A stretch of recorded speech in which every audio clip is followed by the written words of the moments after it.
For our invocation tonight, I have asked Reverend Clevie Brandon from Compassionate Ministries and also president of the Person County Ministerial Association to come and lead us in our invocation tonight in honor of Black History Month.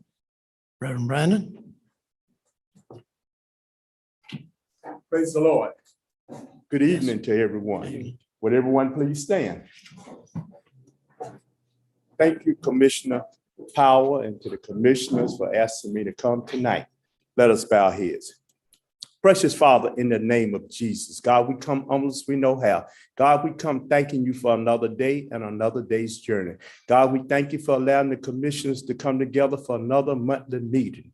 God, we ask that you bless them, God. We ask you to strengthen them, God, and whatever they do, let it be done in decency and in order. Let it be done to the glory and honor of God. God, we just thank you for them, God. And we know they have a task before them, God, but we ask you to bless them in all that they do. Now, God, we ask you to bless us, God, as we celebrate Black History Month. God, we realize for the Black race, every day, every month, every week is Black History, God. For all of us, God, we just want to say thank you, God. As Black race, we thank you, God, because you brought us from a long ways. And God, you still have a ways to carry us. God, we thank you. We praise you. God, we thank you for all people, God, because we realize everybody is somebody. In your eyesight, we all are somebody, God. And we just want to thank you for all of us. God, thank you for allowing us to come together, God. And we ask you to bring us together in this county, God, in love, peace, and harmony. As the scriptures say, behold, how good and how pleasant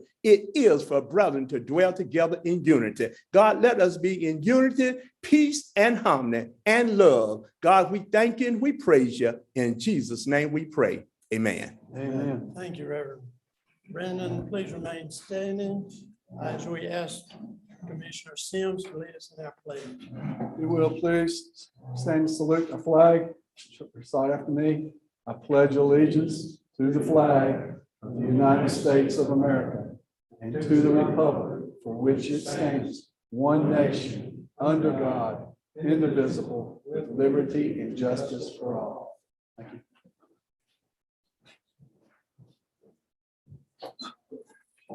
First on our agenda is discussion, adjustment, or approval of the agenda as presented. Any discussion or comments? Motion for approval. So moved. Motion for approval. All in favor, say aye. Aye. Opposed? None. Motion carried.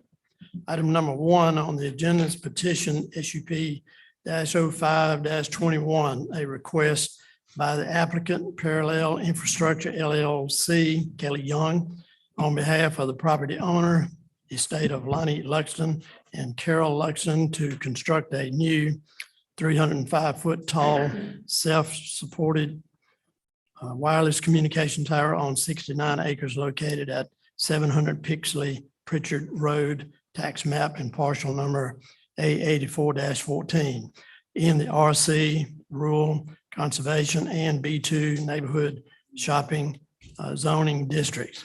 Like to have a motion to open the public hearing at this time. So moved. Have a motion to open the public hearing. All in favor, say aye. Aye. Any opposed? None. Motion carried. One announcement there related to this. This is a quasi judicial zoning decision whereby witnesses are to be sworn in and subject to cross-examination. No ex parte communication and requires findings of fact. So it's. Mr. Chairman, if I Go may ahead. add Go to ahead, that sir. briefly for the benefit of commissioners and interested citizens. This is, as you said, and the agenda says, a quasi judicial, statute says, an evidentiary hearing. Witnesses, as the agenda says, will be sworn. This is different from the more typical situation where the Board of Commissioners considers a rezoning request. That is a legislative decision. This is not. With respect to this cell tower special use permit application, bear in mind that the Board of Commissioners already made the legislative decision long ago when you adopted the ordinance provisions. And the board determined in that ordinance that in this zoning district, cell towers are perhaps permitted, subject to a special use permit, but if and only if in this evidentiary hearing, based on competent evidence, and that includes sworn testimony, the board finds that each of the 4 criteria that are listed in the ordinance and printed on the agenda are satisfied by the evidence. So that's why commissioners have to, and the law requires, that you ignore communications outside of this hearing, email, messages, well-intended comments from your friends and neighbors. You, the board, may consider only competent evidence offered during the evidentiary hearing. You can certainly ask questions to witnesses as they're testifying or when they finished, including county staff, to give you more relevant information, and they certainly can answer. So, Mr. Chairman, if I may, let me just ask commissioners to disclose for the record individually whether any of you have received ex parte communications. That just simply means communications from anyone to any of you. You don't have to identify the person who sent it. You don't have to say what they said. Just please, for the record, indicate whether you have received any communications and whether you replied to it or not. Okay. Be the first. I will say that I had a phone conversation with a resident that spoke about that tower being constructed nearby, and we spoke, and I explained to him the process is pretty much just explained by the attorney, that we as commissioners could not talk about it. The only thing we could talk about what is public information. So that was the extent of the conversation. And I recommended that that person come to the meeting tonight and express their concerns. Thank you. Received an email from a citizen regarding this topic, but I have not responded in any way. I received one phone call, and it was a guy that I knew from long ago. And I did answer the call, and I told him that we could not, he and I could not discuss the issue because of the quasi-judicial situation. Yes, I received several phone calls and an email, and I thanked the citizens for their input, but I did not discuss the item. And I received one phone call, did not discuss the issue, and asked if they had any concerns. They either contact the planning director or come to the public hearing tonight. Thank you all. That's important for the record in case we end up in an appeal from whatever decision the board eventually makes. Thank you all. Next is the swearing in of those that will testify, and if they will come forward. Madam Clerk, have you got? Yes, if we could have Ms. Lori Oakley, Ms. Angela Blunt, Mr. David Blalock, Ms. Pam Day, Mr. Bart LeBeer, Mr. Joshua Wathall, and Mr. Stephen Howard, who all signed up to address the board during this public hearing. If you'll come forward and put your hand on the Bible, and Chairman Powell will administer the oath of sworn testimony to you all at this time. Okay, if you will, repeat after me. I, and state your name, do solemnly swear or affirm that I will tell the truth, the whole truth, and nothing but the truth, as testimony offered in the public hearing for petition SUP 0521, a request by the applicant, Parallel Infrastructure LLC, Kelly Young, Kelly Young, on behalf of the property owner, on behalf of the property owner, estate of Lonnie Luxton and Carol Luxton, the estate of Carol Luxon, to construct a new 305-foot tall, self-supported wireless communications tower on 69 acres located at 700 Pixley Pritchard Road. Tax map and parcel number A84-14. In the RC, Rural Conservation, and B2, Neighborhood Shopping Zoning Districts. Thank you. Thank you all. At this time, Ms. Oakley, would you?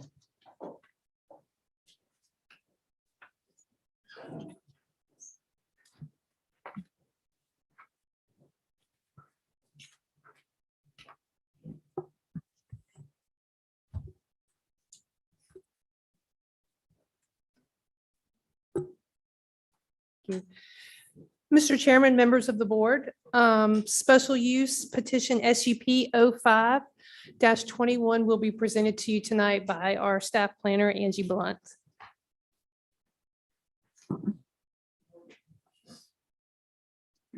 good evening. Good evening. Hope everybody can get home safely tonight. Sure Hope do. we don't have any surprises when we walk out. All right. As stated before, this is a special use permit, SUP 05-21.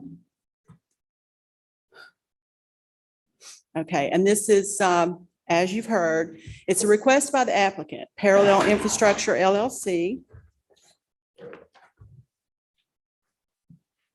to construct a 305-foot telecommunications tower on 69 acres at 700 Pritchard Pixley Road in Person County.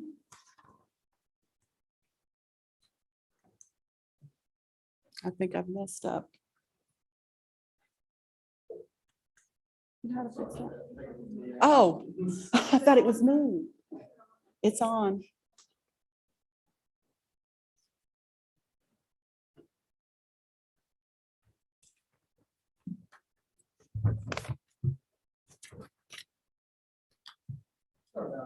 It's fine. Okay, it's on tax map and parcel number 884A8414. It's in the Rural Conservation Zoning District. And also a small portion is on the B2 Neighborhood Shopping Zoning District.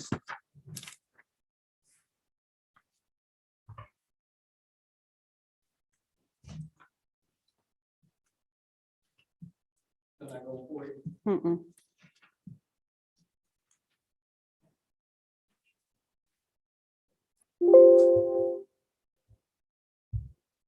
I think you've all got a copy of the site plan, and my next slide is simply a copy of the actual site plan, and it shows the setback to Pixley Pritchard Road, that it's 184 feet.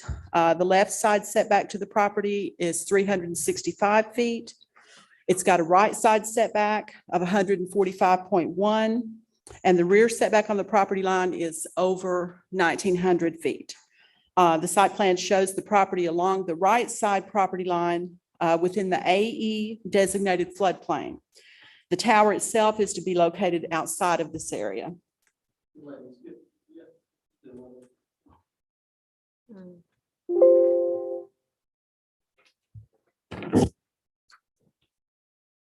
And the next slide that I would have is simply a zoomed in of the site plan, or the site of the tower itself.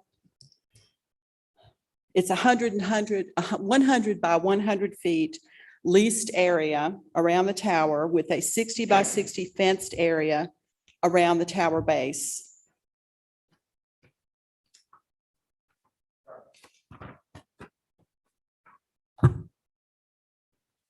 There we go. That's okay.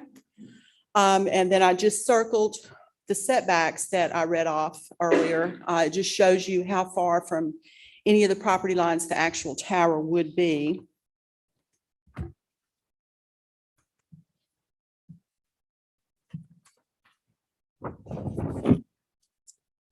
Back to no clicking.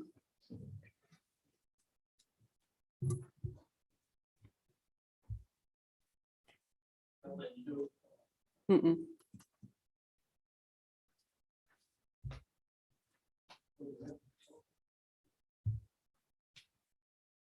And I know you've got a copy of, oh, there we go. A copy of our maps. This is an aerial map showing the area of the tower, the large parcel of land that it's going to be on, the adjoining parcels. To the north of this parcel are wooded areas, several single-family dwellings. To the east is a mix of wooded and pasture land, a single-family dwelling on the adjoining tract. To the south is vacant woodlands. And to the west is a mix of wooded pasture land, several single-family dwellings, and also an existing 250-foot wireless communication tower that was erected in the year 2000. It's 250 feet tall. It was actually done under an SUP or special use permit in the year 2000. Whoops. Okay. The next slide that I have shows the zoning map.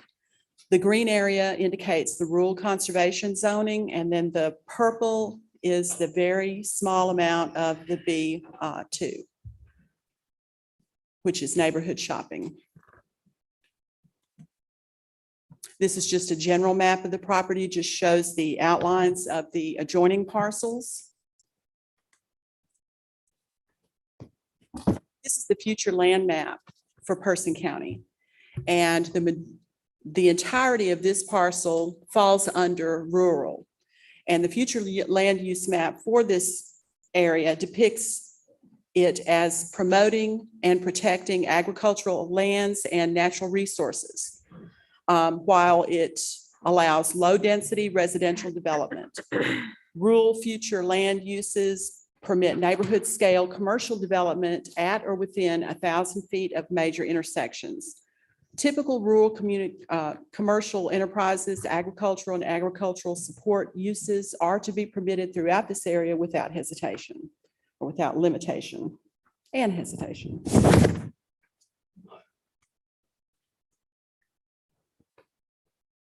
Okay, again, this parcel is zoned RC, rural conservation, and B2, neighborhood shopping, just a small amount. A communications tower is an allowed use in these zoning districts after obtaining a special use permit. A reduction in the setback to at least 1/2 the height of the tower is allowed due to the tower being self-supported. A certified fall zone letter is required, has been submitted, and it is on file. Our summary, the proposed site plan meets the requirements of the Person County Planning and Zoning Ordinance regarding radio, telephone, and transmitting towers. Specifically, Appendix C, Note 9. The proposed tower has gained approval from the Federal Communications Commission, and that the construction and placement of the tower will not interfere with public safety, communications, or with the usual and customary transmission or reception of radio, television, or other communication services. We have an approval letter for that on file as well. Planning staff recommend that the board approve this request. The following conditions should be placed if it is approved: that the applicant is to obtain all necessary permits for the wireless communications tower project and adhere to all requirements listed in the Person County Planning and Zoning Ordinance. The board is to vote to approve with conditions, or to deny the special use permit. The board will need to address the 4 findings of fact found in section 155 of the Person County Planning Ordinance, and whether this proposal is in keeping with the Person County Land Use Plan. The findings of fact in section 155-3B are as follows. That number 1, that the use will not materially endanger the public health or safety. if located where proposed and developed according to the plan as submitted and approved. Number 2, that the use meets all required conditions and specifications. Number 3, that the use will not substantially injure the value of adjoining or abutting property, or that the use is a public necessity. And lastly, number 4, that the location and character of the use, if developed according to the plan as submitted and approved, will be in harmony with the area in which it is to be located and in general conformity with the comp plan. I would also like to state that all state and local noticing requirements have been met for this public hearing. If you have any questions, I'll answer them if I can. We also have a representative here tonight from Parallel. If you need to speak with him, his name is Mark. And that's it. Thank you. Board member questions? Anyone? I'm assuming the fall zone is if the tower were to fall. It's the Yes. area. They're built a certain way, 3 sides, and they have break points at certain Right. places so that they collapse in. Collapse. Okay, Mhm. So, and then the existing tower is operational, it's in use. I have no information on that other than it was established in the year 2000. Thank you. Sure. I have a question. Uh-huh. We're talking about 69 acres for this.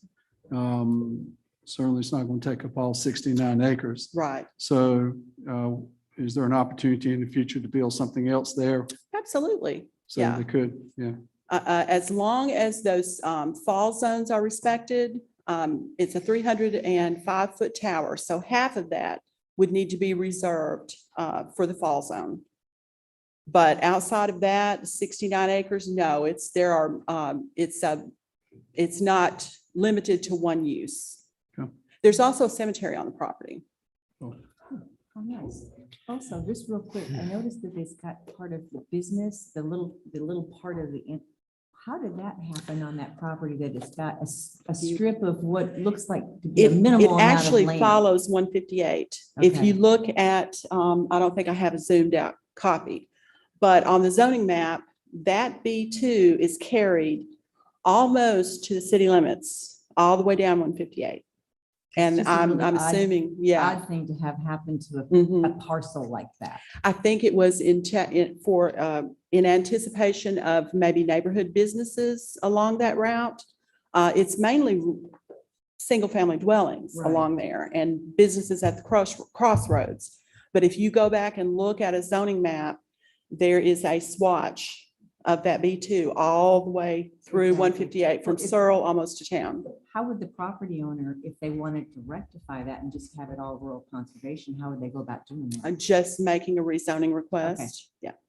Could I ask you one question? There is an existing tower 1,300 feet away.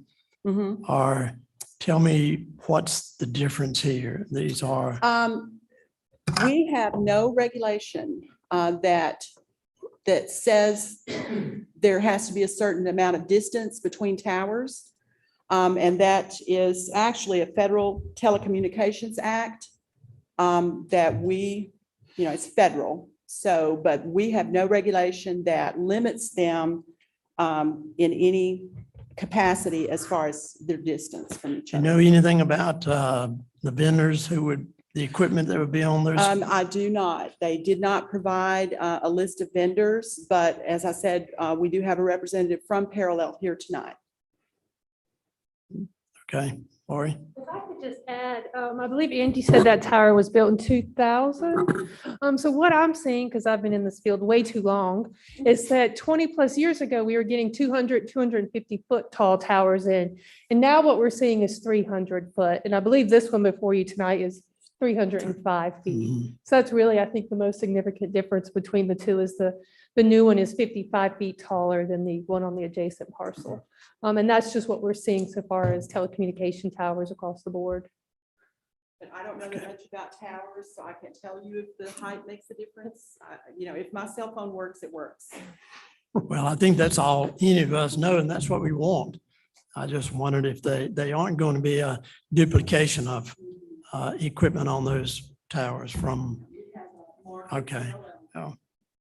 Maybe Mark, if you'd like to make a comment or two. And I think the gentleman is one of the sworn witnesses, correct? Yes, correct. Yes, my name is Mark Loubier with LCS Wireless. I'm actually pinch hitting for Kelly Young tonight. She's recovering from surgery. And yeah, this tower is going to be built. It does have an anchor tenant. AT&T plans to occupy this tower. And I do have Stephen Howard from AT&T here as well to answer any carrier specific questions. But this tower will allow not only just AT&T, other carriers who come on, excuse me, to the site to more freely upgrade their equipment. Most people aren't talking on their phones nowadays. They're streaming video, they're texting, they're on their websites. That requires a lot more capacity. This tower owned by Parallel is going to allow AT&T, Sprint, whoever goes on the tower to easily upgrade the site, add cables, increase antennas, upgrade to 5G, FirstNet, a safety feature that I'm sure Stephen can talk about in more detail.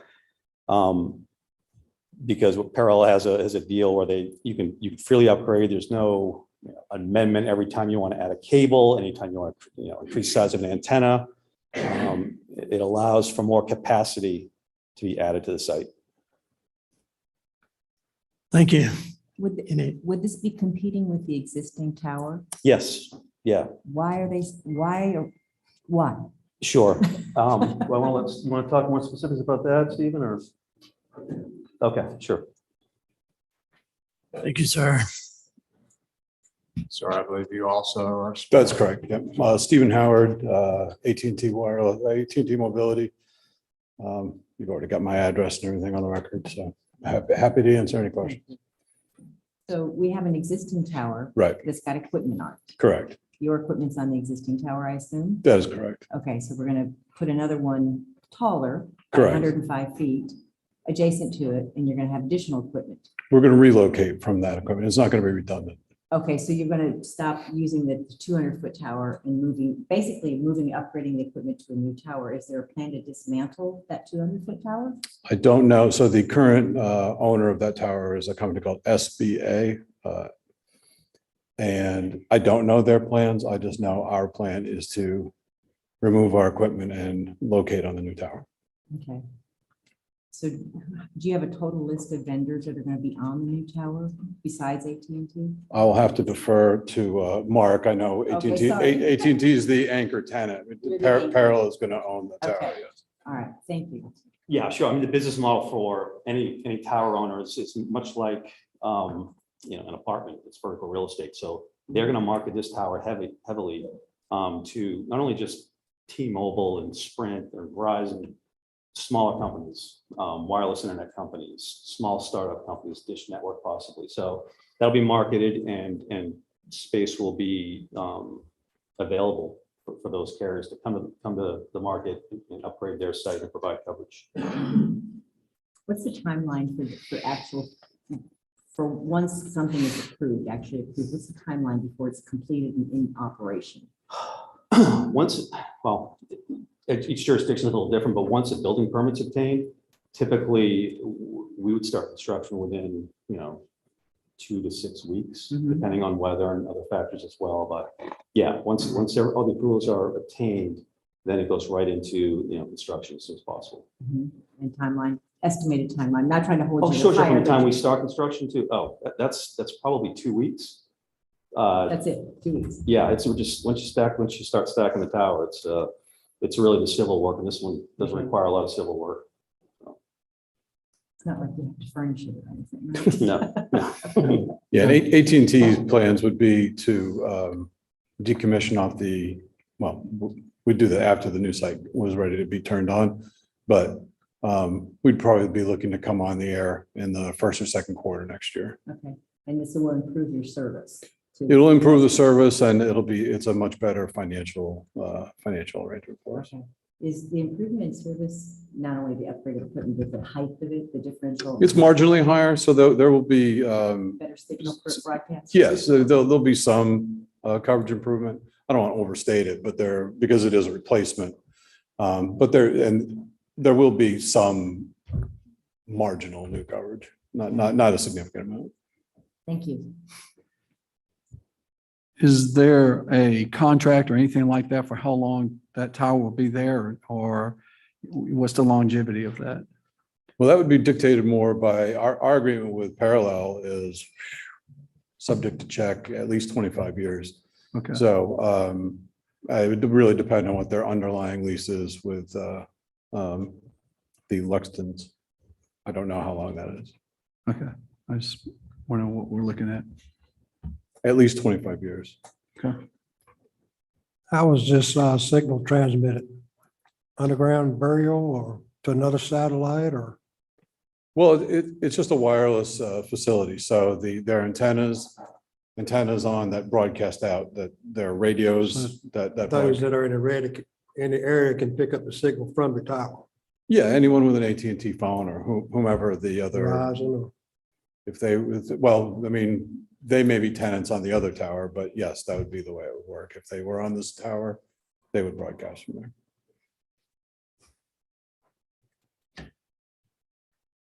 Further questions, anyone? Thank you, gentlemen. Thank you.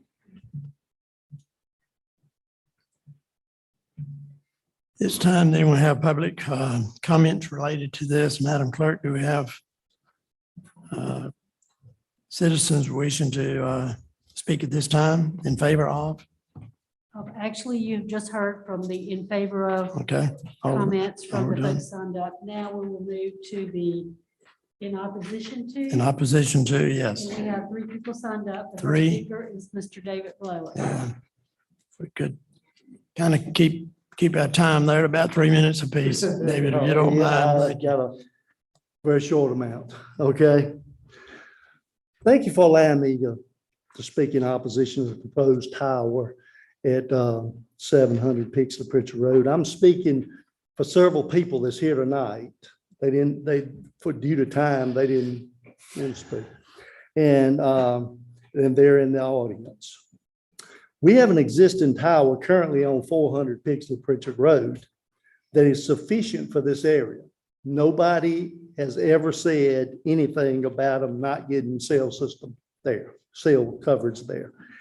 It has AT&T. I know he talked earlier. It's got Verizon, it's got T-Mobile, and it does have additional room for more cell towers, cell companies to get on there. I look at this as not being a public necessity, since more space remains available on the existing tower. I feel that one tower near your property is an asset to the land and those around it. But 2 towers in proximity will, to me, adversely affect our property values. I draw your attention to map site plan label Z2 on the diagram. The current tower is showing on 400 Pixley Pritchard Road, and the proposed tower will be approximately 1,500 feet or 3/10 of a mile from the existing tower. There's a concern that the proposed tower is so close to the existing tower. This will look as if our community is an industrial park, to devalue our property because you got 2 towers so close to each other. In summary, according to section 153.3 in the Person County ordinance, it says that the use will not substantially injure the value of adjoining properties or abutting property, or that use is a public necessity. I personally don't see another tower being a public necessity for this area. When I have friends of mine that are in different parts of the county that they have very weak coverage and they have no towers close by. So I and other homeowners in the community would like to refuse the additional proposed tower in consideration of the above mentioned facts. If you have any I know you probably won't have any questions. Okay, Thank you, sir. thank you. Thank you. Now, so David was speaking for the others. Is there anyone else? Yes, we had two more signed up. Oh, okay. Ms. Pam Day. All right. Sorry, thank you. Mr. Chairman and Commissioners, while the lady is coming to the podium, let me just point out one thing to you. Did not want to interrupt the gentleman, so I did not.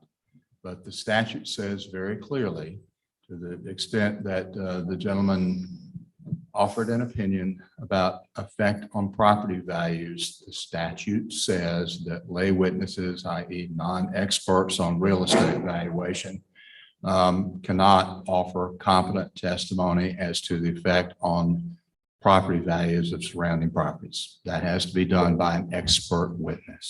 Can you repeat that one more time, Mr. Attorney? Let me just read to you what the statute says, and this is GS 160D-933.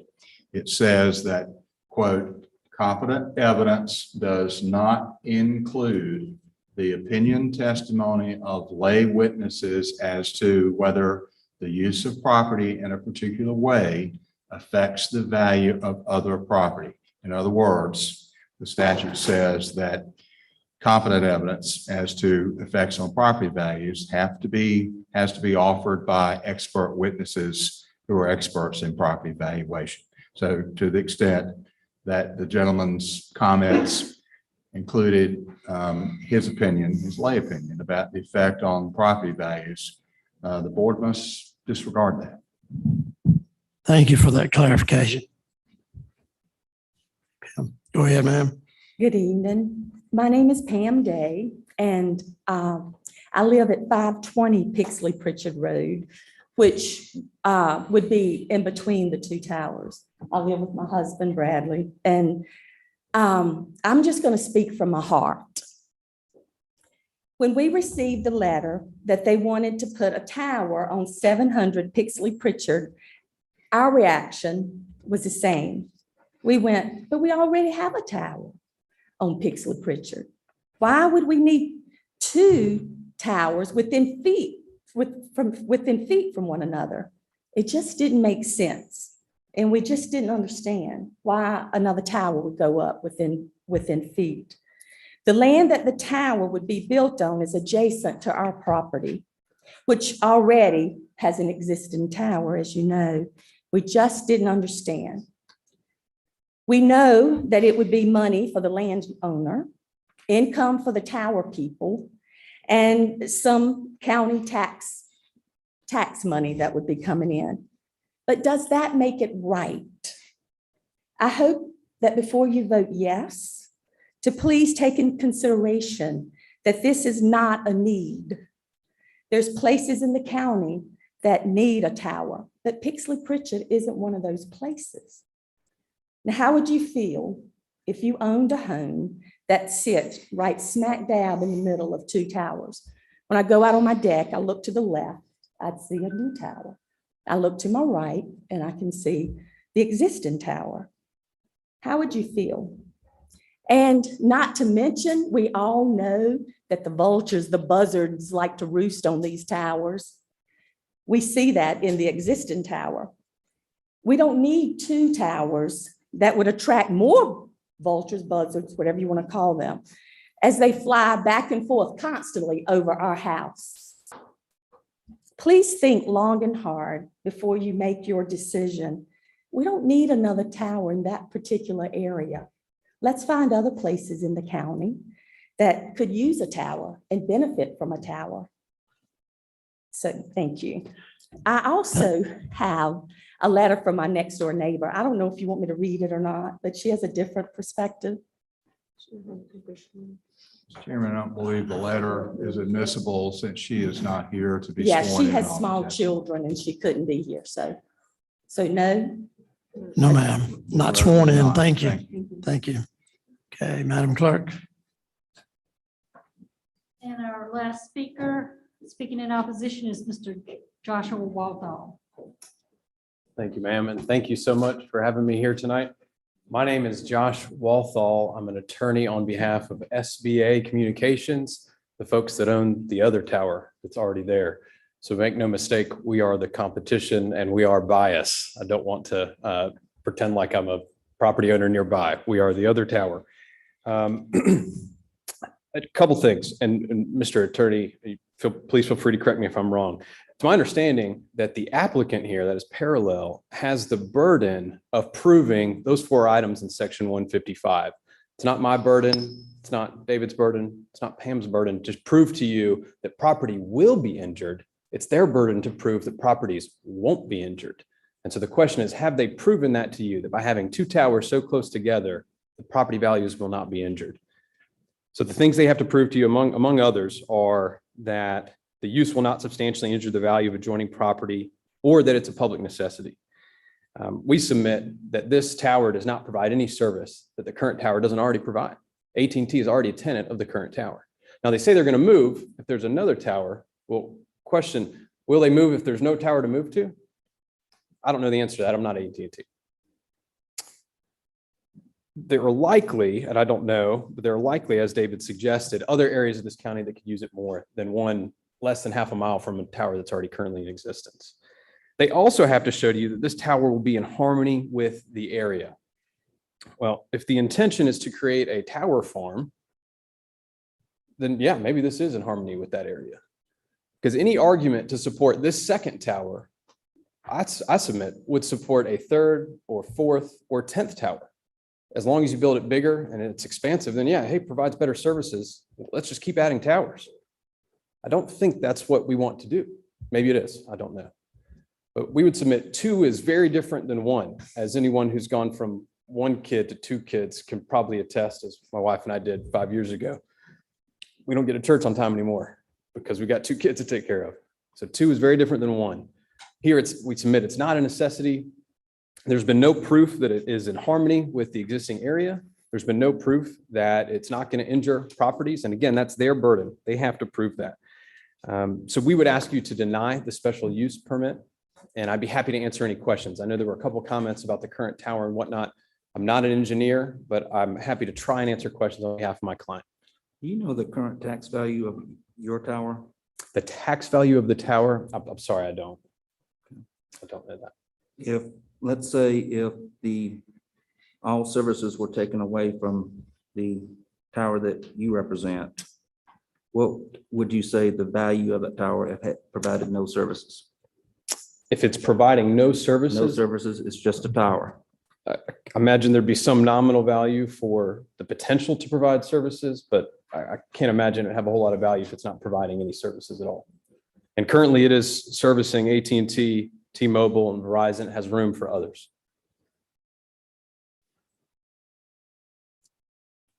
Thank you very much for having me. I appreciate it. Thank you. Concludes the speakers. That concludes the speakers. Do we have a motion to close the public hearing? Mr. Chairman, I make a motion. I'm sorry? I make a motion to close public hearing. I don't know who was first. She can. That's good. We have a motion to close the public hearing. All in favor, say aye. Aye. Any opposed? None, motion carried. And item number 2 on the agenda would be action by this board for consideration to grant or deny the request by the applicant, Parallel Infrastructure LLC, Kelly Young, on behalf of the property owner, estate of Lonnie Luxton and Carol Luxton, to construct a new 305-foot tall self-supported wireless communication tower on 69 acres located at 700 Pixley Pritchard Road, tax map and parcel number A84-14 in the RC Rural Conservation and B2 Neighborhood Shopping Zoning District. So what is the desire of the board? Mr. Chairman. Yes. With the findings of fact, I move to decline the proposal, finding that it is not in harmony with the area. Okay. Got that as a motion? Yes. Commissioner Pergier is making a motion to deny the special use request as it's not in harmony with the area, one of the findings of fact. Okay. Any discussion or any other I would like to concur with Commissioner Perrier regarding it does not meet the harmony standards of the neighborhood. I don't believe it's a public necessity because the duplicity of an existing structure that apparently the owner, SBA, does not have a plan to decommission. And it doesn't feel that it would be a public necessity. We have areas in the county that would much more be welcoming to a new tower. So I'm in agreement that I would deny the request. Any other board member discussion? Yeah, I agree with what Commissioner Perrier and Commissioner Gentry have said. I was questioning item number 3 with the use is a public necessity. And I question that, and also with them two being so close together. So I would be in agreement with denying this request. I would like to comment, sir. Yes, sir. Because there's no significant increase of broadband by adding this tower and the harmony involved with the community. I have to concur with the previous 3 commissioners. And I would go along with what's been stated here. The proximity to another nearby tower has been a question in my mind as I've reviewed the material that we have, and I agree with other board members. No other. Mr. Yes. Chairman, I wonder if I might Yes, sir, suggest to please. Commissioner Perrier a friendly amendment to the motion that you made, sir. You specified the 4th criteria. Commissioner Gentry just mentioned a part of the 3rd criteria. I would just point out as to the first part of that criteria, number 3, part that says, as the attorney just mentioned, that the applicant does bear the burden of offering competent evidence to allow the board to make the findings of fact, all 4 of them, to support the issuance of a permit. I mentioned that a lay testimony, a lay witness under the statute may not offer competent evidence as to property values. Let me just point out that I did not hear the applicant offer any evidence that, quote, the use will not substantially injure the value of adjoining or abutting property.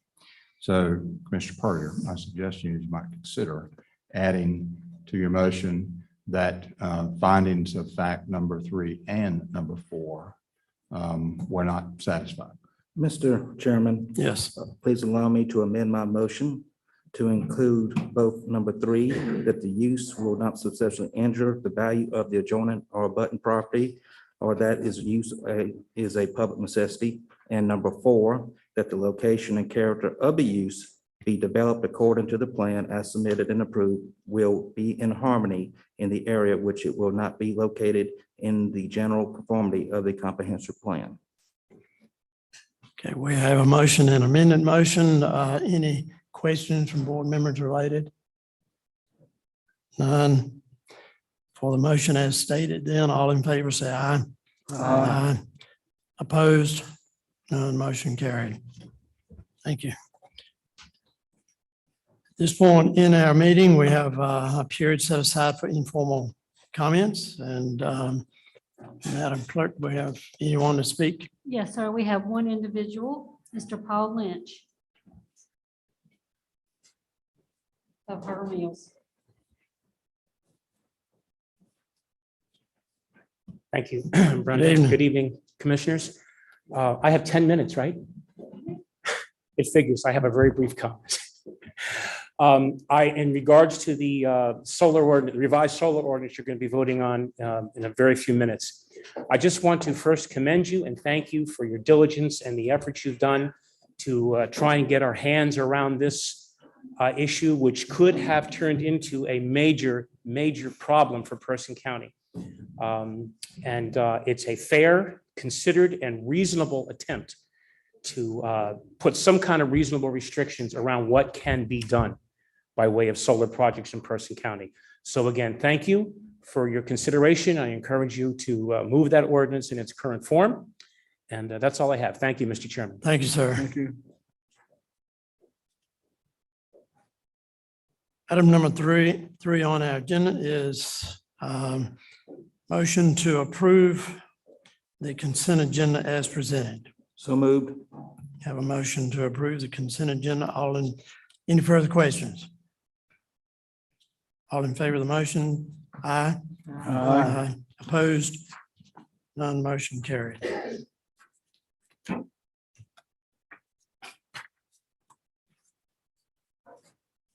For old business, item number 4, and this is continued from January 18th for further discussion and action tonight. Consideration to grant or deny request to revise the Person County Solar Energy System Ordinance Petition TA 0321 and a proposed zoning permit fee and an annual inspection fee.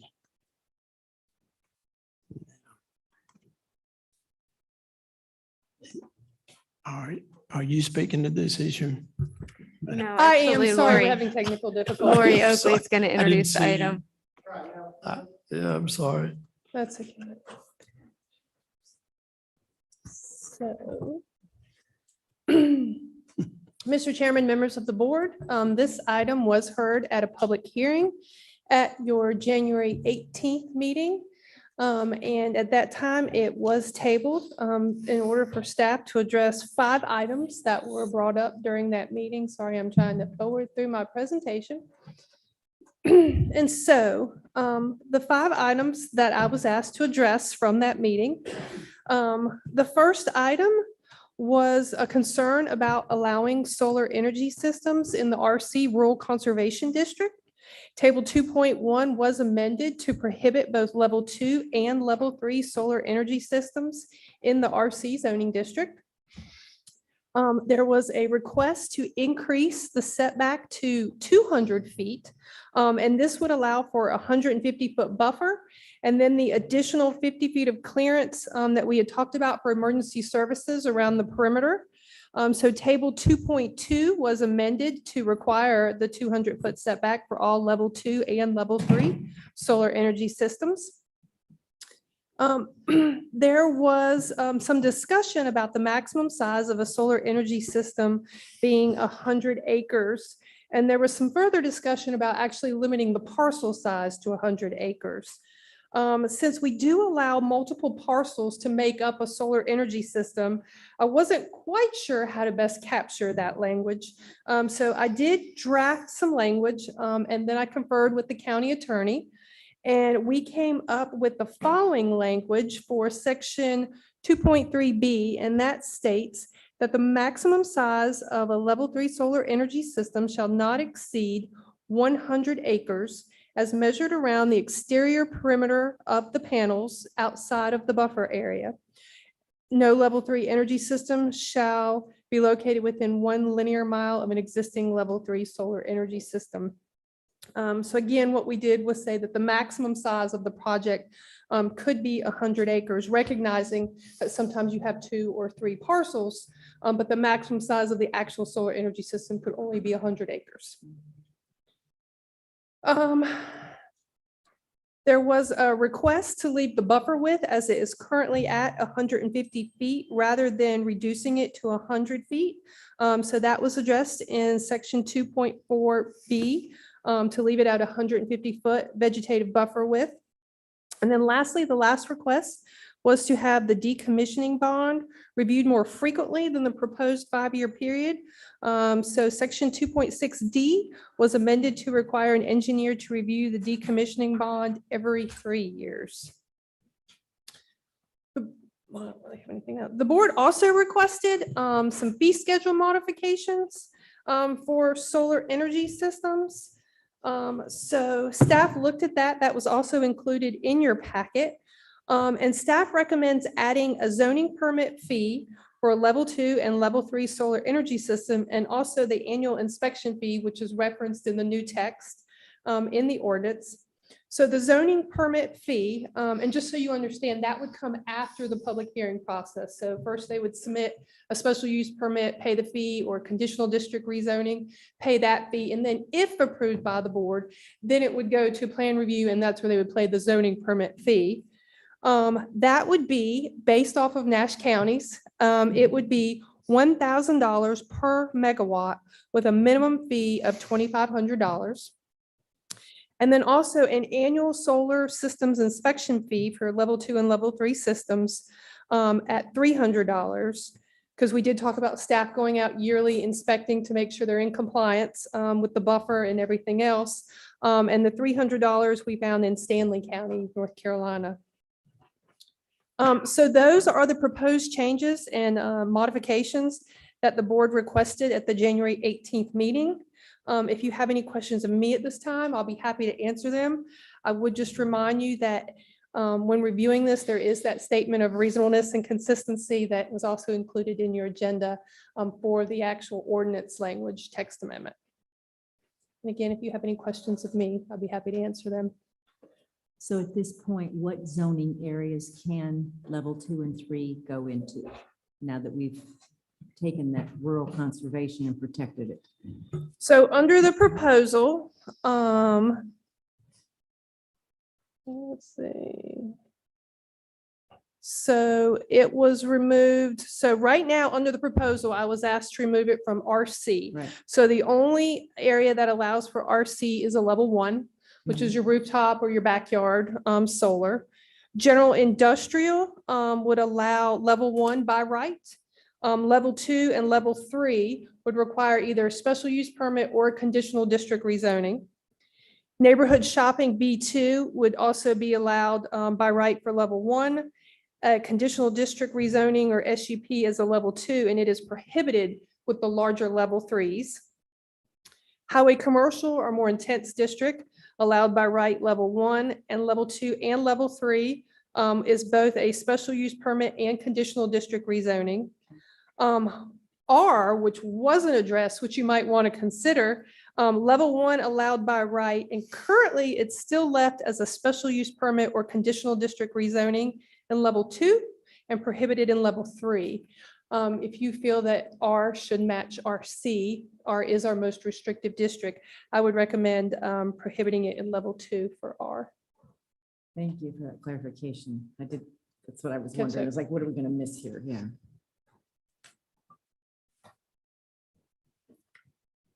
Mr. Chairman, I have a procedural suggestion, and this is exactly what House and Senate committees and the General Assembly do. I would suggest that one of the commissioners offer a motion to adopt the substitute ordinance or the revised ordinance for discussion. That's just to get it on the table for discussion. Okay, Mr. Chairman, I'd like to offer that how did you want me to say that? A motion to adopt I motion to the adopt substitute ordinance for discussion. ordinance for discussion. You heard the motion. All in favor, say aye. Aye. Opposed, none. Motion carried. And discussion. Mr. Chairman, I'd Further. like to propose that I'm not sure if we can accept and amend this or this as stated. Can we accept it and amend it, or do we need to Well, amend it? by the motion you just offered and the board voted for it, the revised ordinance is what is before the board. Exactly. So that if you're ready to offer a motion to approve that, then I believe the motion ought to be to adopt the ordinance and make the determination.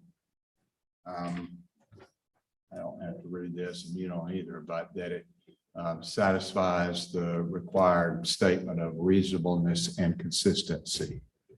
Correct. My question was if we wanted to add something else. Oh, then certainly a motion to amend A motion to the amend. revised ordinance that's before you is in order.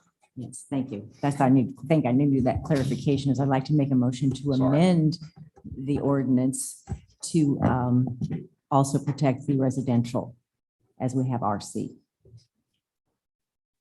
So one addition, one change to the existing proposed change to the ordinance. I would suggest that you make that formally a motion to amend. I did a motion to amend. And the board would need to vote on adding that amendment to what is proposed. Okay, you have all heard the motion. Any further discussion? All in favor of the motion as stated, say aye. Aye. Opposed? None. Motion carried.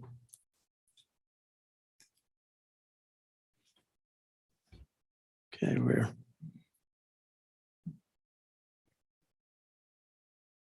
is that all of that one?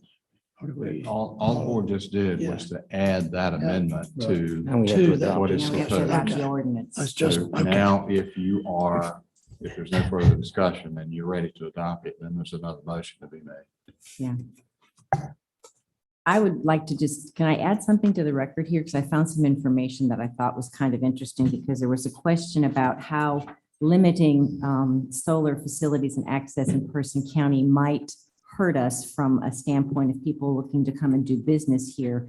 And the appeals court recently won't force North Carolina regulators to permit new solar plants. And primarily what they've done is the court has stopped the solar companies from building big grids on, big sites on the grid because it will cost $250 million. And it would have prompted Duke Energy to have passed along all those costs through higher rates. That would really do little, and it does little to add solar energy to Duke's portfolio. And the commission ended up determining the costs were unreasonably high to develop solar farms, solar companies to build solar farms on existing grids, that the expected output and concluded that they were too burdensome to be a public convenience. So I don't think it's going to hurt Person County per se, because even the appeals court is saying this is too expensive of a project for any community really at this point in time, because the costs will be passed to the consumer and it will be outrageous. So I commend the board very much for taking this stand. Okay. Any other board member comments? Then we ready for a motion? Anyone? I'd like to make a motion that we move forward with this proposal, Okay, revised orders. Would it be helpful for me to state the motion for you, Okay. here in the minutes? to be Suggest legal, this, yes. suggest this, that the motion be to adopt the substitute ordinance that is before the board as amended, and that along with a finding that the required statutory statement of reasonableness and consistency is made by the board.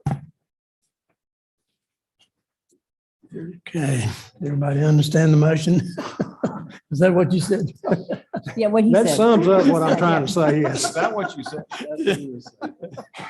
Yeah. Okay, That's we what have he the said. motion, further discussion. Hearing none. All in favor of the motion as stated, say aye. Aye. Opposed? None. Motion carried. Could I get Thank an you. additional motion on the fee schedule for clarification, Well, it's two please? separate things. Yes, please. Motion to adopt the fee schedule. Have a motion to adopt the fee schedule as presented. Any discussion? Is that good enough? Sorry. Is that good enough? Yeah, yeah. What he said. That will work. That will. Yeah. Any discussion further? Hearing none. All in favor of the motion, please say aye. Aye. Opposed, none. Motion carried. Thank you. And lastly, Mr. Attorney, I believe we had talked about the moratorium deadline. So that would still, are you going to address that or refresh the memory? As chairman and commissioners, you remember that you have a moratorium ordinance still in effect. And I don't remember the date in February that it expires. Next Wednesday. Next Wednesday. It's my call. My recommendation to you is that we are close enough in time to the expiration of that moratorium. I don't personally see a need for the board to vote to repeal that ordinance and just let the moratorium expire of its own unless you feel otherwise. I'm fine with that. I think it'll I just agree. expire itself. So, Okay. Sounds good. I just wanted on public record. Thank you, Lori. You guys Thank you, have done an Lori. outstanding job. Thank you so much. Thank you. New business, item number 5 on the agenda is broadband infrastructure inventory study findings and recommendations by Ms. Catherine Cathy. Good evening. Evening. In March of last year, the board approved a proposal by ECC Technologies to refresh and update a 2015 telecommunications infrastructure study that they had done for Person County. So Jeff Brooks with ECC Technologies is here to review the outcome of that agreement and that study that they've been conducting, and to share the findings with you, and also to present some options for next steps that we can take in our efforts to continue to improve broadband access within Person County.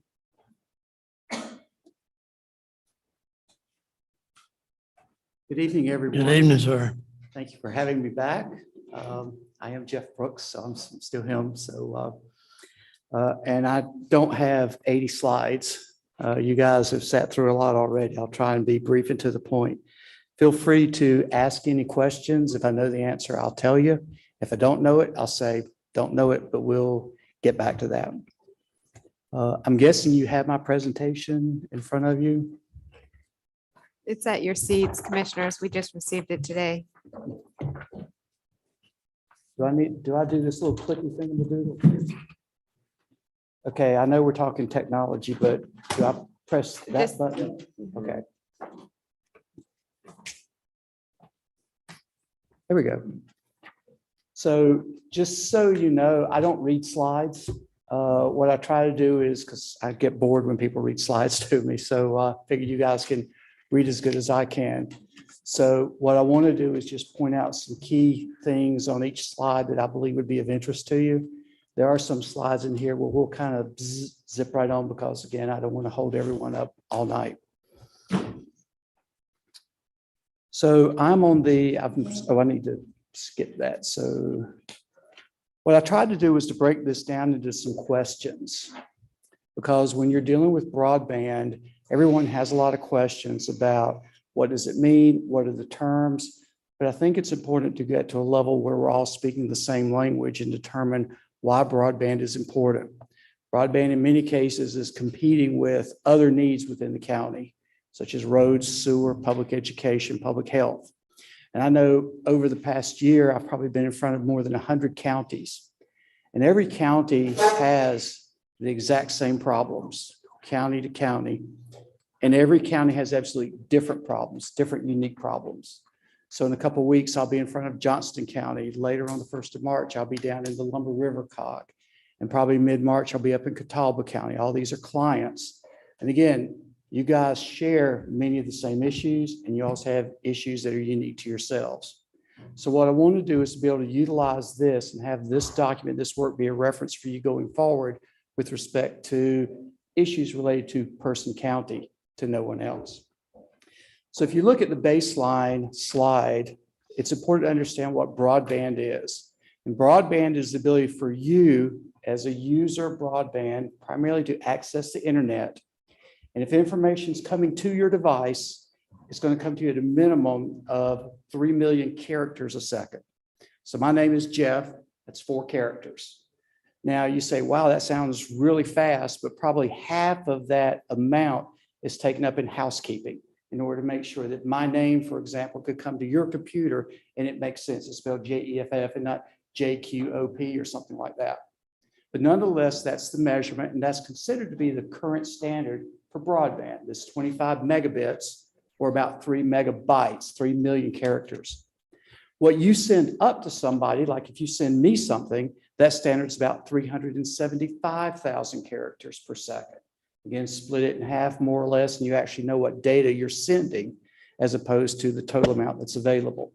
But you're going to see this referred to as 25/3. So you've heard terms like, oh, well, this is 10/1 or 25/3 or 100/100. That's what this means. To give you an example, if you have DSL at your home or have had DSL in the past, that would be 6 megabits or I can't divide that fast, maybe 800,000 characters per second. So just to compare DSL to what broadband standards are.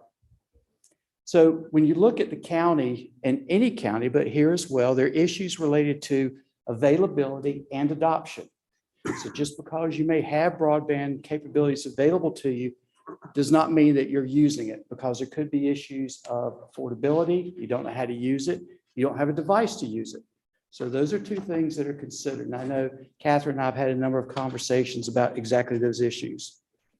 I will say, compared to many of the clients that we've worked with, you guys are, not to sound condescending, but you're forward thinking. You looked at this a number of years ago before it was a hot topic, before there was a lot of money available to support it. You built your own fiber network. You've maintained this infrastructure, and you've sort of kept your pulse on what's going on in the county, as well as looking at what's going on at the state and at the federal levels. I know I promised not to embarrass her, but I got to embarrass her a little bit in conversations with Catherine, and she knows me well now. She is astute an individual in discussing grant and granting related issues as far as broadband goes, as just about any county manager I've ever spoken with. And I serve counties ranging from Florida all the way up to New York. So hats off to her. It makes my job easier because it helps our company hone in on what's of value to the county. So I hope that wasn't too embarrassing. But so the next slide, I need to click the button. So what I have to think about is I have to put myself in your shoes, because you are a steward of resources, and it's very public, as I've seen tonight.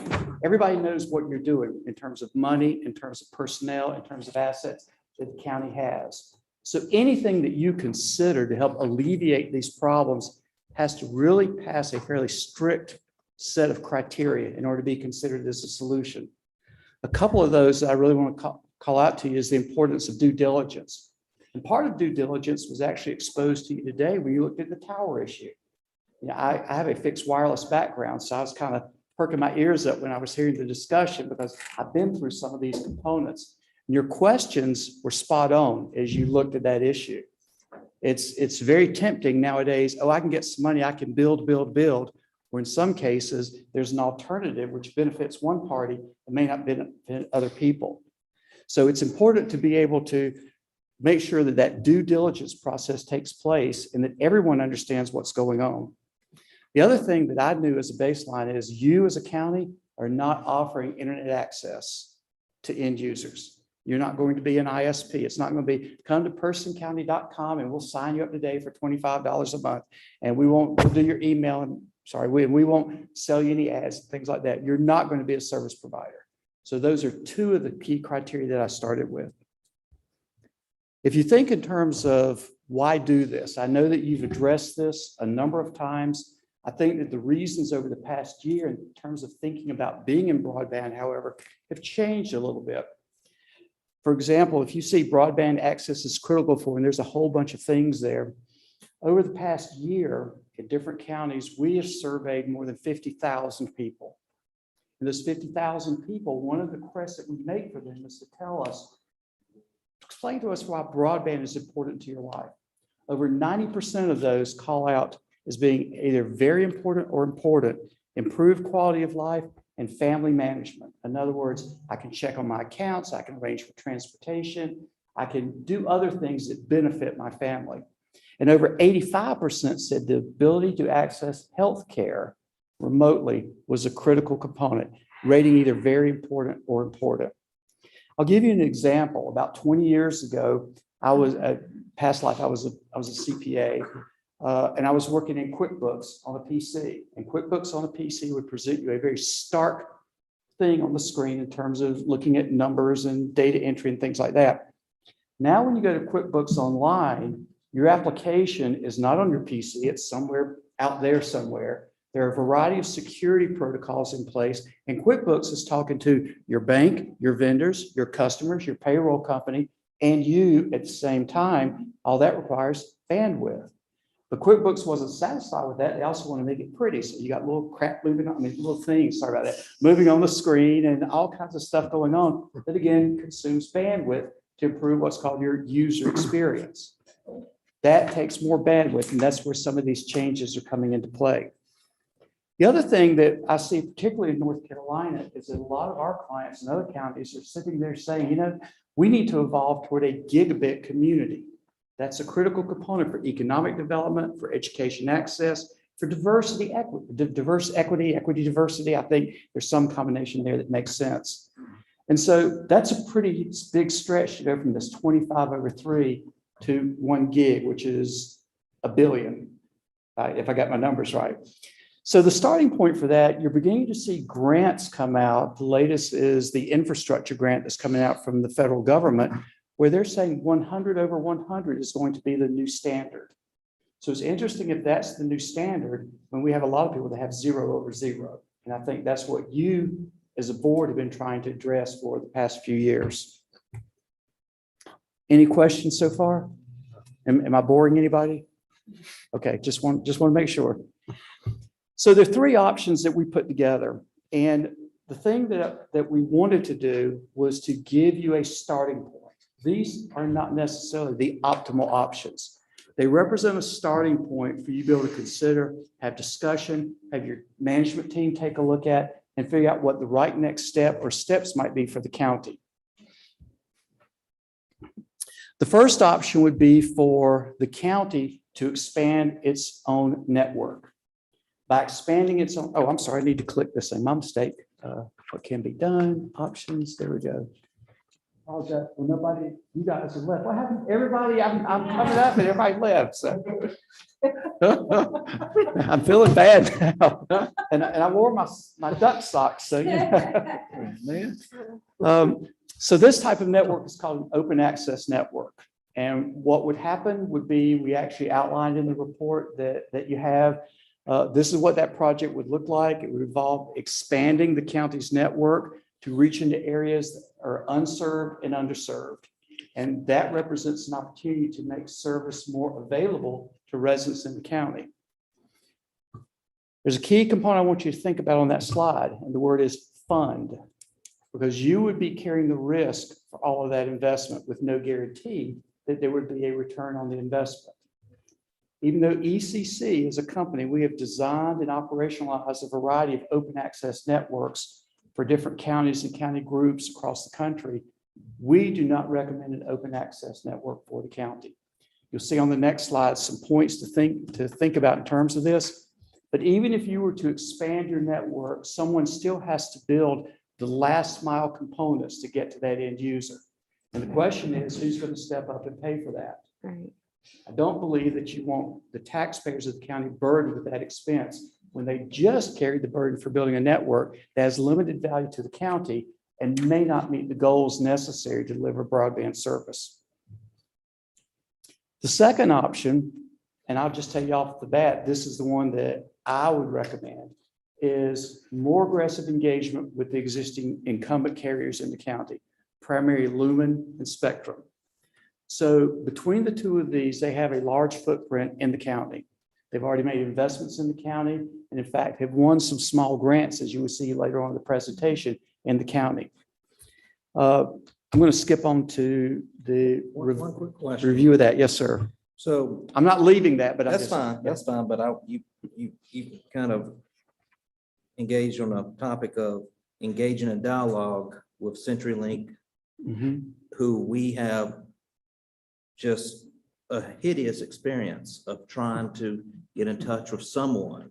And so my question is, how do we get in touch? I shared with Catherine today, I have names and phone numbers of the management chain at CenturyLink where we can get you going.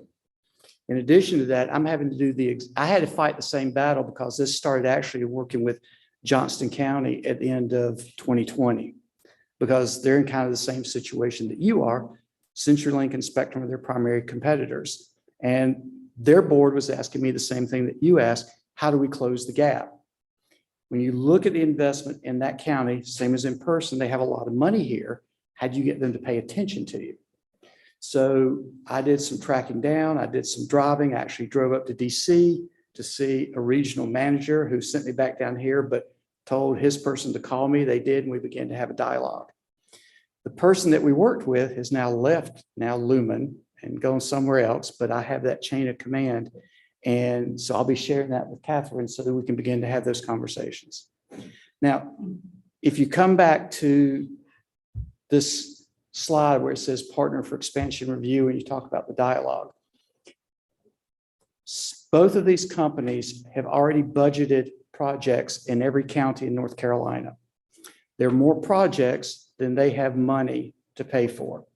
And North Carolina is part of a region where they also have more projects than they have money to pay for. So my perspective is if we can get the attention, you see it in the bullet point there of multiple management layers, and we consume more of their time in conversation than other people do, then we have the opportunity to make that connection. The reason why this is important is because we're now on a new round of grant cycles. So, and again, I'll embarrass her, but Catherine is as understanding of anybody on what these cycles look like and what the nuances are. So Lumen and Spectrum are both applying for North Carolina Great Grants. And there's some very finite restrictions around these grants. So again, it becomes increasingly restrictive. It can only be for areas that have less than 25.3 coverage, but they'll prepare these grants and go to the state to try and win them. Now, for other counties, I've won great grants in the past, so I understand what you go through in order to win these grants. What I want is for Lumen and Spectrum to talk to us now rather than right before they submit the grant. I want to know what they're doing and why you're doing it. And if you're going there, why aren't you going here? And what's the investment you're making to go here? For example, both these carriers will say to you, oh, we're going to go in this area. That area just happens to be contiguous to where they already have services at. That's great. What are you going to do for these little holes that are scattered around the county? What can we do together? But until you have the conversation, nothing goes anywhere. Now, the way these conversations end up going, and I can't disclose some of this because it's confidential to another one of our clients, but Spectrum finally showed up and said, well, look, if you'll give us $6 million today, we'll spend 12 or $13 million in your county, and we'll go and get $12 million in grant money, and we'll do this. But if that's too much for you, you can spend $2 million this year, $2 million next year, and then we'll do about half that project. Because literally they're playing off one deal. There's even a little graph in the report where I give an example of what I think the equation is. Here's how much it costs. Here's what they're going to put into it. Here's what they get in grant money, and everything else is they're holding their hand out. So part of the conversation is by engaging them early, you're able to lay out to each of these providers, well, we want to know what you're going to do and what it's going to cost you. What kind of investment are you going to make? Because we believe you're going to ask us for money. And we want to have a clear understanding today and not tomorrow what our money is going to go for, because we may rather put it in sewer or road or something else. Yes, ma'am. Okay, but the bottom line is none of these companies are going to do this unless there's profit in it. They're not going to do any of this, grant money or no grant money. They're not going to build if they can't make a profit. And I understand that and appreciate it and support it. But how do we get them to look at their return on investment here? What does it take for our county or any county like us to be able to say, hey, here's what we have, here's a situation, how do we do this with you? Because I understand you're a private company, you're in business to make money. You have shareholders, employees, people to pay. So how do we get there? That is a wonderful question. And the response is when you look at rural areas, obviously you have a density issue or lack of density, lack of household and and commercial density. So via the grant programs, these carriers are able to remove a large part because they're removing the capital, so much of the capital cost.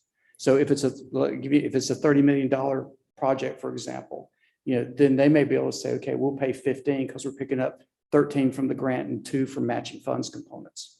So that represents a key part of the financial equation. So then from an operational perspective, now they're not having to cover like 20 miles and serve one client. They now have the infrastructure. So now it's the cost of that one client.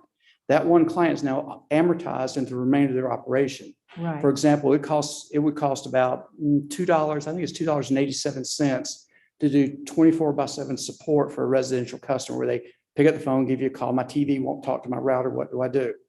So $2.87, they can say, okay, I can serve you at your location because it's going to cost me $2.87 to bill you, to support you, $1.87 to bill you. I'll do a truck roll to your house every 4 years for support for equipment or whatever. And if you look at amortization, now it becomes profitable. I build these models out for companies running out 5, 10, 15 years. It is the capitalization up front where I'm having to spend Right. $50,000, $60,000 a mile to build the fiber aerially and probably double that to go underground. I understand. So the grant money is, well, it's tax dollars. It's not free. Everybody thinks this is free money that we get. It's people's tax money. And it's Understand. packaged, it's a subsidy. So It it is an absolutely- indirect subsidy and that's, fine. How do we get that done? It absolutely is a subsidy. And all the programs even have different methodologies for doing that. There are grants in effect right now from what's called the RDOF grant for SpaceX and for Charter. Okay.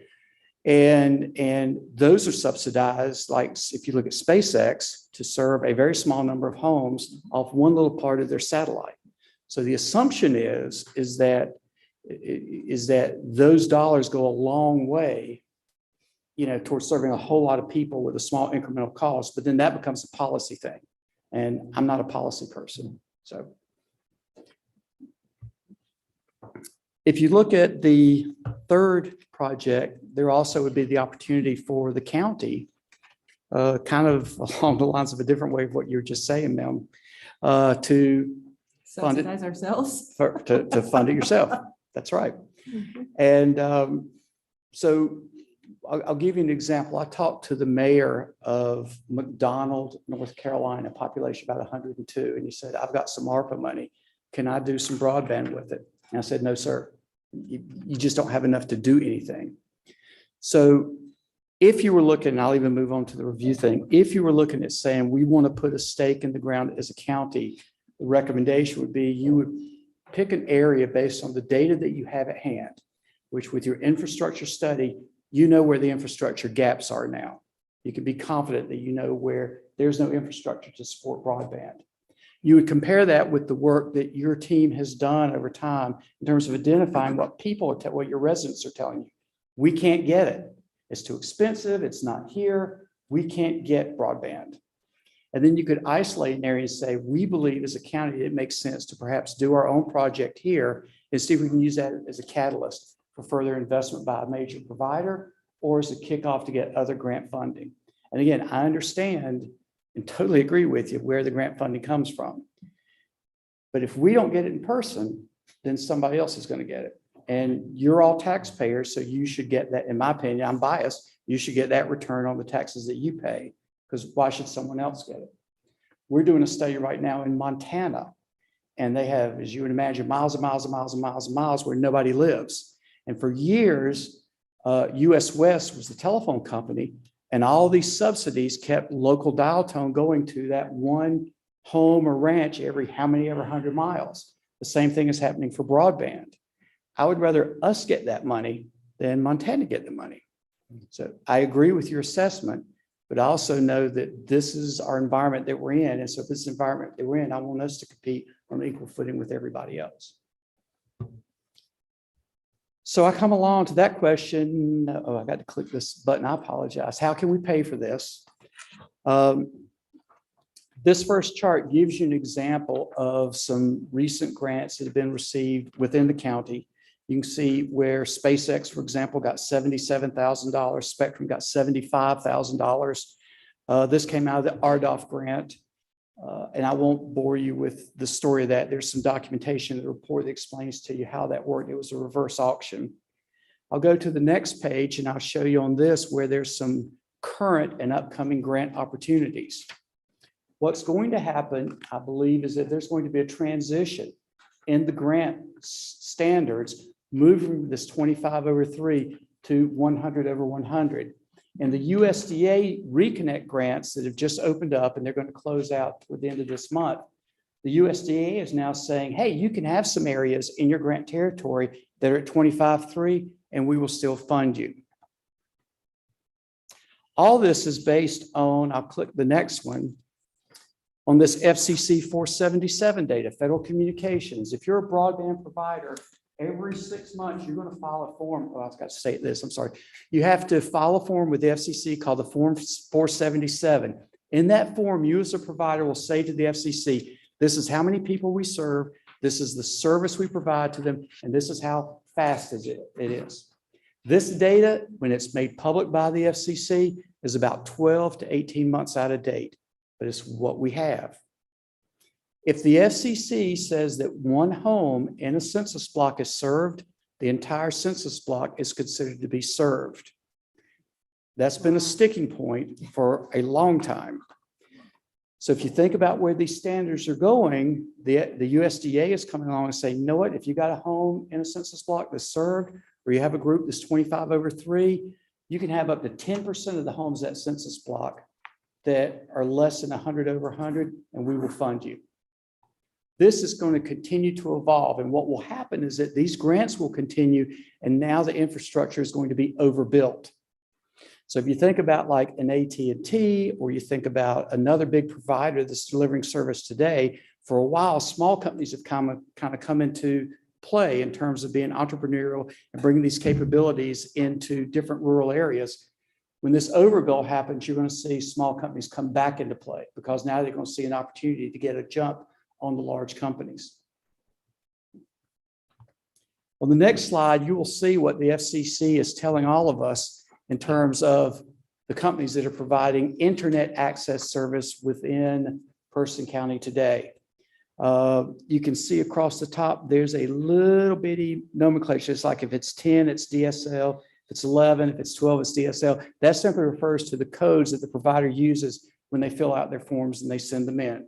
This represents the number of households that are served according to the FCC maps as reported by carriers. Now, if you're a carrier, you don't have to report your data. So some carriers won't report because they believe they'll fly up under the radar. On the other hand, if you don't report, then somebody can come in and step on top of you by getting a grant. So some people just look at that different ways. If you look at the next slide here, on the right-hand side, it represents, and I know it's hard to see, but in the report it'll be more clear. That represents the map of the county, and we're showing the census blocks, I think 1763, Catherine, is that right? Census blocks? Okay, and the population for each of those. So it's kind of color-coded, and we've overlaid fiber in the county with that to show you different places that third-party fiber could reach. And on the right are the results of the state survey. In the full report, we've also included Person County survey, as well as the limited information that we got from River Street. So you talk about who is impacted.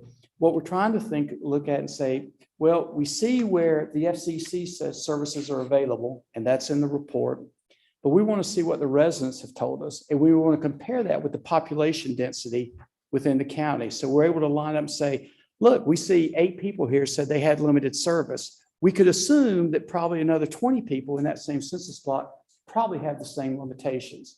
So again, it gives us sort of a head start in terms of being able to look at needs within the county.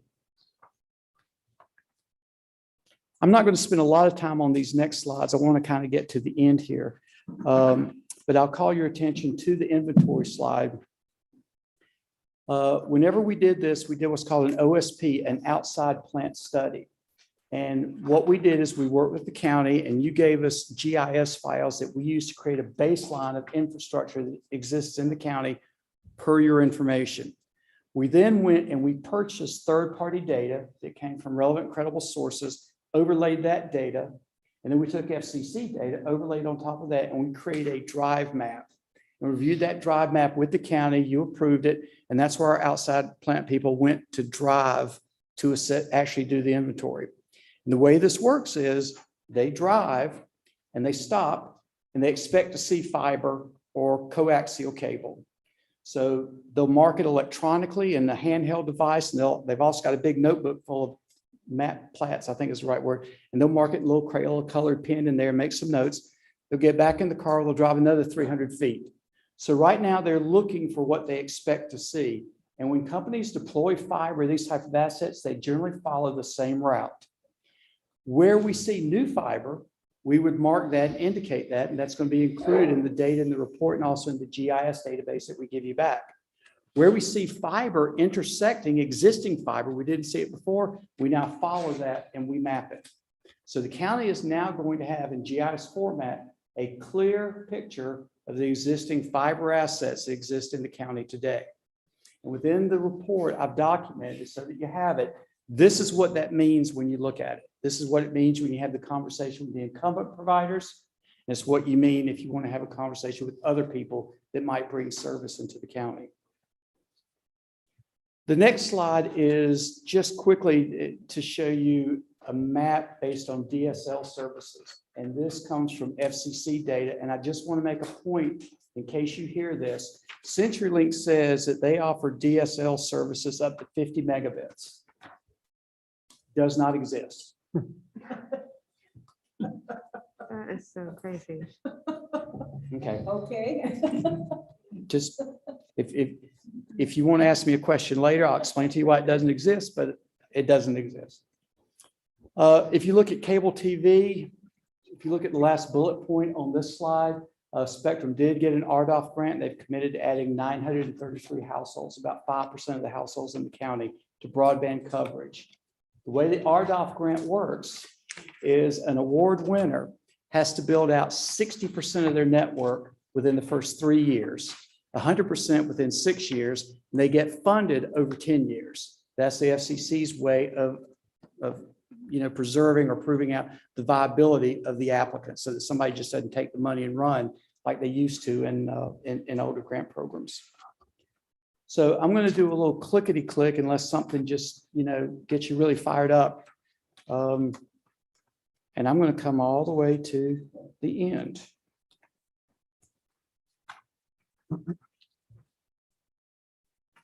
And, went too far. So what we were challenged with is how do we move forward? So I think the next steps, and to your point is well taken, find the people to have the dialogue with, can actually have the dialogue, they can actually speak. We want people to tell us, what are you going to do? Carriers are now willing to sign non-disclosure agreements with counties to disclose their plans. For a long time, it was very difficult to get a carrier to come to the table and actually a major carrier and sit down and describe what they're going to do. They will do that. So I will work with Catherine and we will find these people, we'll track them down, we'll get them to the table, and we'll allow you and the county to begin to initiate the dialogue. By having this active engagement with the carriers, you're going to indicate to them your interest in participating with them in these various grant programs. And the GREAT grant is not the last program. There's $350 million coming through the GREAT grant. There's another $400 million come through another North Carolina grant program. There's a lot of money just within the state, as well as what's coming from the federal government, from the USDA and from the National Telecommunications. There's some initials that it means something. I'm not sure what it means, Department of Commerce. The other option that you have here in terms of next steps is to begin to ask yourself, do we want to spend any money as a county in terms of this infrastructure? So what I'll encourage you to do when you begin to think about this, and this ties back exactly, I want to point, so I'm not trying to be, but it comes back exactly to what you're saying. I always encourage our clients to do this. Put yourself in the shoes of that service provider and look at how they make money. And when you do that, and I was thinking about that with SBA and with the Parallax people or whatever, what opinion is AT&T, this isn't a legal opinion, it's not an amendment. AT&T is really trying to get out of tower leases all across the country. When I started in the cellular business in 1989 with Vanguard Cellular up in Greensboro, we were a cellular carrier. We were eventually bought out by AT&T, but we went public. We built our own towers. Back then it was $1 million to build a tower. And carriers realized, so this is stupid that we're all having tower farms. And so you get companies coming into play that begin to own tower assets, rooftop assets, vertical assets. People are selling shares of grain silos, for example. Well, AT&T has one of the highest per tower rental rates or whatever it may be of any of the major carriers. And so they want to vacate those leases as quickly as possible because they need margin. And so to the extent they can get somebody to come up and spend $100,000 to build a tower and move their equipment over, I'm not an expert, but in my humble opinion, there would be absolutely zero performance benefit to you as a user for your phone from them being on a 300-foot tower than a 255-foot tower. It's not the way cellular RF works. So when you think about what you're doing and about how you're looking at broadband, you're sitting and saying, okay, well, we don't have an AT&T, but we've got a CenturyLink, we've got a Spectrum. If I'm in their face today and I understand how they do business today, and I understand the economics of their operation today and how their internal management is measured, then that helps me figure out what the pressure points are that I can press as Person County to get them to do the things that are more advantageous to me. And I use the wireless as an example. To go up on 1/3 of a wireless tower in Person County is probably $300 a month for an AT&T. Just so you know, maybe $500. So that gives you an idea, just a little example, if you put yourself in their shoes and think about how do you make money. So the other piece of that is, and I know you guys have done this in the past, but I encourage you to continue to be involved with these major anchor institutions. You've done it through your survey, you've done it through your outreach, but think about having conversations on an ongoing basis with your economic development folks, with your Chamber of Commerce, with your Main Street organizations. Just continue to impress upon them the fact that you're a partner in this and you understand the value broadband is bringing to what they're doing.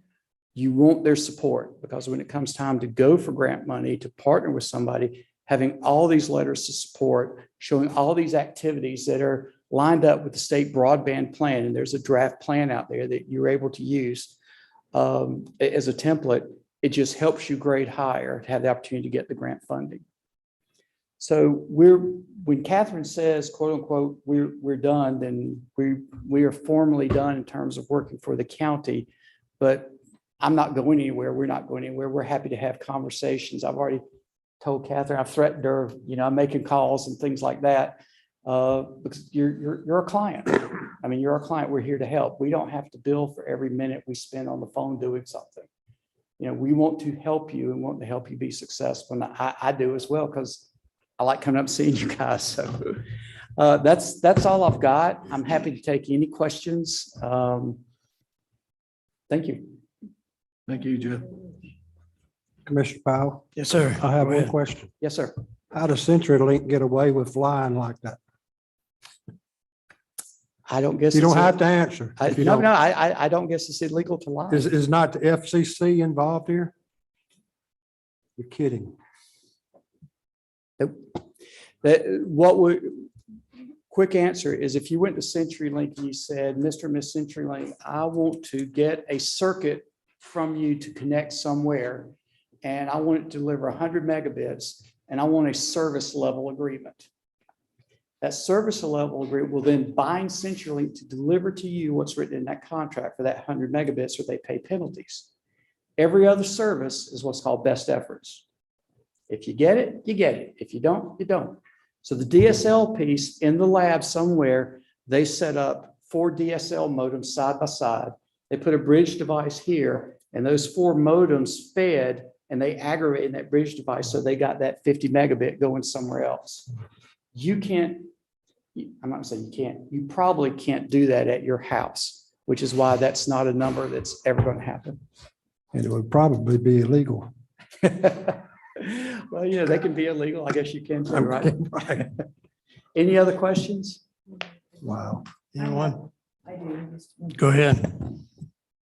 Question on what, and I don't know, maybe Catherine, this might be to you. I'm not sure, Jeff, if it would be Catherine, but the Coronavirus State and Local Fiscal Recovery Fund.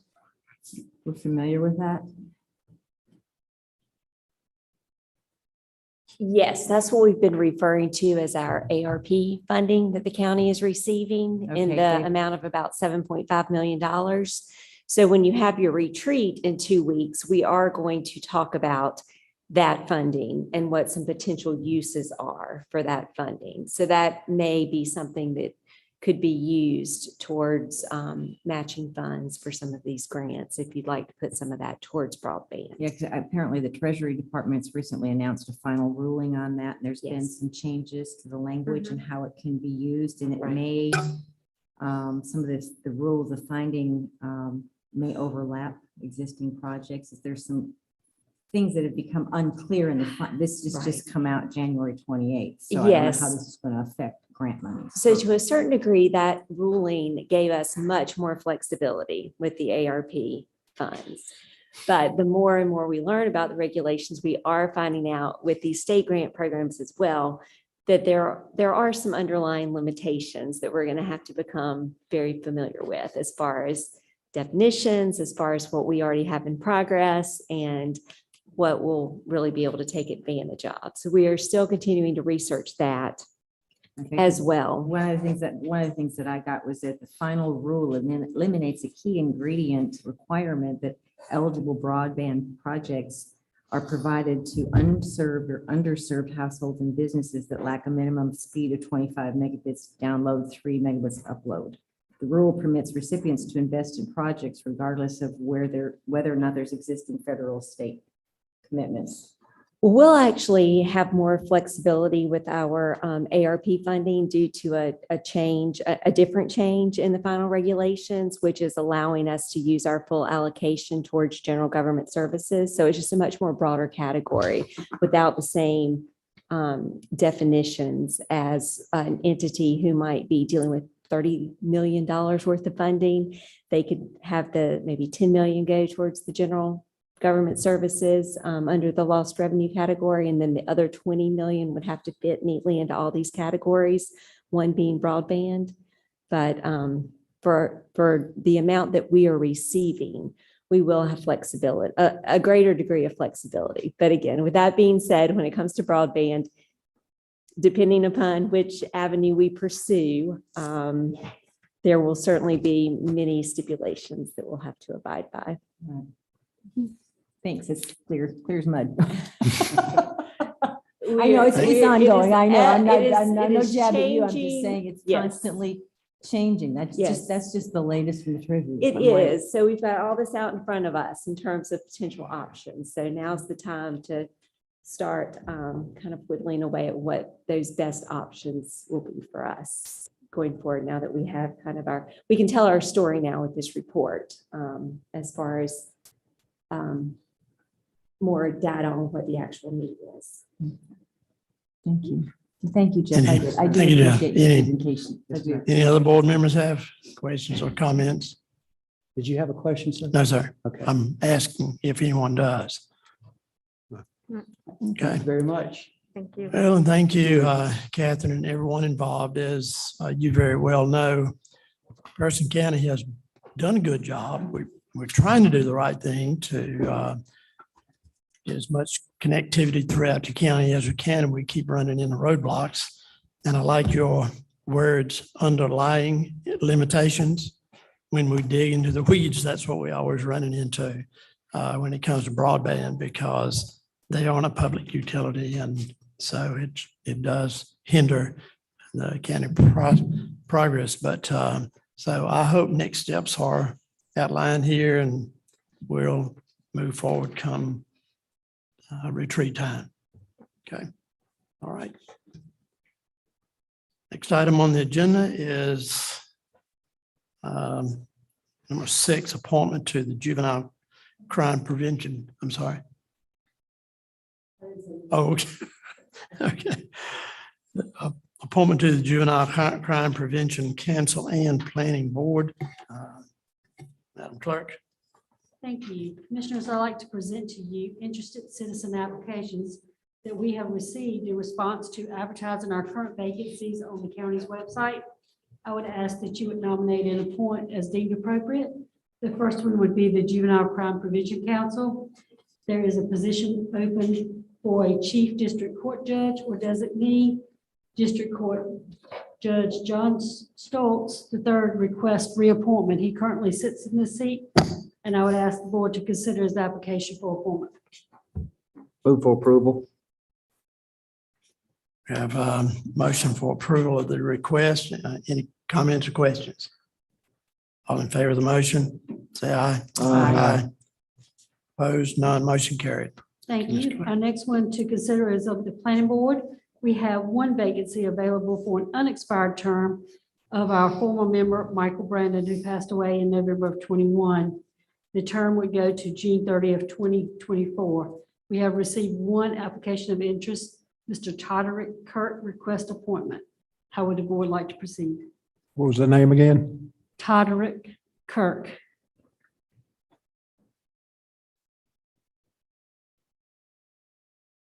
What's the pleasure of the board? Do we want to grant that request? What's the committee again? Planning board. Planning committee. Okay, okay. I can't speak. I don't know the person or. I do not know this person. The application was in your packet. Yeah, I'm just saying, I don't know it. Just a minute.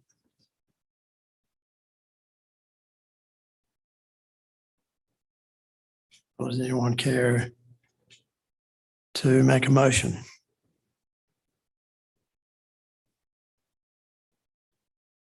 If not, then we'll table that one.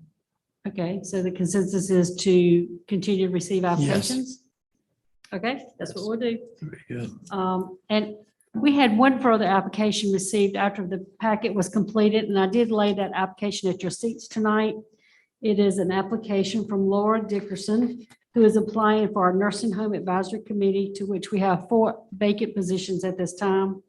So I was wondering if y'all would consider going ahead and making consideration for appointment this evening. To make a motion to approve. We have a motion to approve this applicant. Further discussion? All in favor of the motion, say aye. Aye. Opposed, none, motion carried. Thank you. That's all I have.